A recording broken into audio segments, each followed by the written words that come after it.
खेसारी भैया का जितने भी फैन हैं, खेसारी भैया ने अभी अभी मोहर नहरे के गाने का जो ट्रेलर होता है वो रिलीज कर दिया है।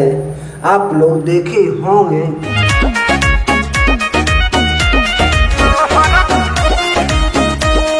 हमने आप लोगों को एक झलक दिखाए हैं और पहले से कुछ अलग लेवल का ये गाना होने वाला है। ट्रेलर ही देखने के बाद समझ में आ जाता है कि खेसारी भैया और वायरल गर्ल्स काजल का जोड़ी कितना अच्छा रहा होगा। इस गाने में आप लोग ट्रेलर देखे हैं या नहीं, हमें नीचे में ज़रूर बताइएगा कमेंट करके।